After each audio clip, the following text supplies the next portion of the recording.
నమస్తే అందరికీ. ఈరోజు మనం తంజావూరు బృహదీశ్వర ఆలయం గురించి తెలుసుకుందాం. మనం చిన్నప్పుడు హిస్టరీలో చదువుకున్న ఆలయాన్ని స్వయంగా చూడడం చాలా ఆనందాన్ని కలిగించింది. ఈ ఆలయాన్ని రాజరాజ చోళులు నిర్మించారు. ఇంకా వరల్డ్ హెరిటేజ్ ప్రాపర్టీగా గుర్తింపు వచ్చింది. ఇంకా ఈ ఆలయం యొక్క ప్రత్యేకతలు చాలా ఉన్నాయి. ఈ ఆలయంలో ఎంటర్ అవుతుంటే 'బాహుబలి' సినిమా సెట్టింగ్ స్వయంగా చూసినట్టు అనిపించింది.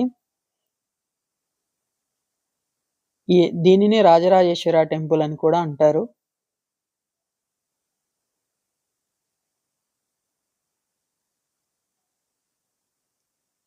ఈ ఆలయం ఎదురుగా నంది మండపం ఉంది.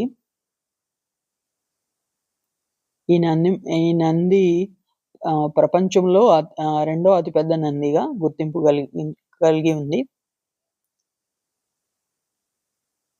లేపాక్షి తర్వాత రెండో అతిపెద్ద నంది అన్నమాట వరల్డ్‌లో. చాలా పెద్దగా ఉంది.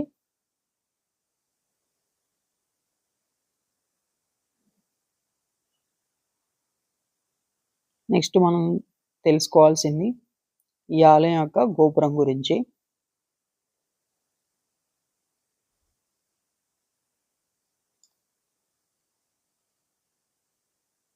ఈ ఆలయం లోపల శివలింగం వచ్చేసి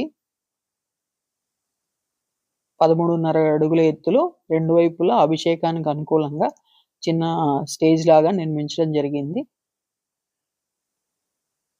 ఆలయం గోపురం యొక్క విశిష్టత దాదాపు 216 అడుగుల ఎత్తులో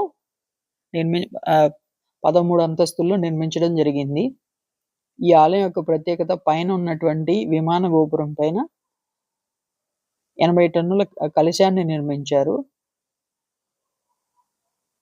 అంత బరువైన కలశాన్ని 216 అడుగుల ఎత్తుకి ఎలా తీసుకెళ్లారనేది చాలా పెద్ద విషయం. ఇంకో విషయం ఏంటంటే ఈ ఆలయ నిర్మాణానికి ఎటువంటి సిమెంట్ గాని, కాంక్రీట్ గాని, ఇనుము గాని వాడలేదు. పూర్తిగా గ్రానైట్‌తో నిర్మించడం జరిగింది. ఇంకో విషయం, ఈ ఆలయంకి ఎటువంటి బేస్మెంట్ లేదు. బేస్మెంట్ లేకుండానే నిర్మించారు. 1000 సంవత్సరాలు దాటినప్పటికి కూడా ఇప్పటికీ ఈ ఆలయం చెక్కుచెదరలేదు.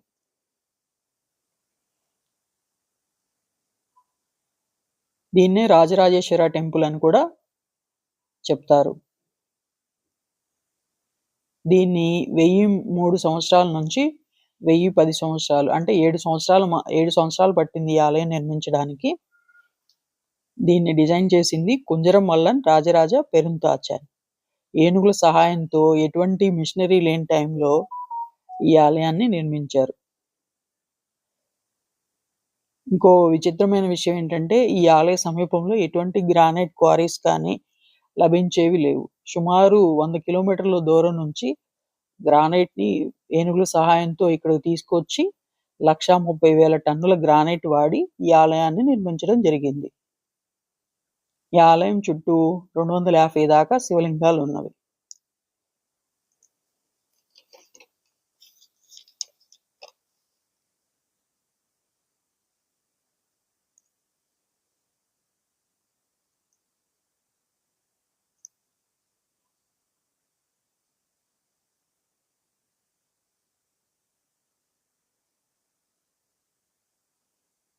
ఈ ఆలయంలో అమ్మవారు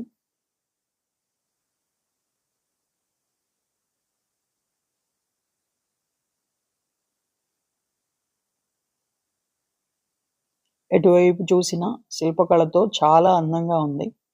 రాత్రి వేళల్లో విద్యుత్ కాంతి వెలుగుల్లో చాలా అందంగా ఉంది ఈ ఆలయం.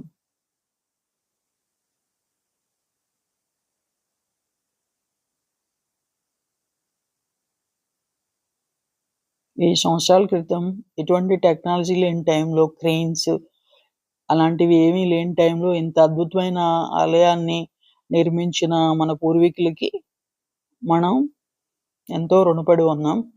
అటువంటి ఆలయాన్ని మనకి అందించినందుకు. నమస్తే.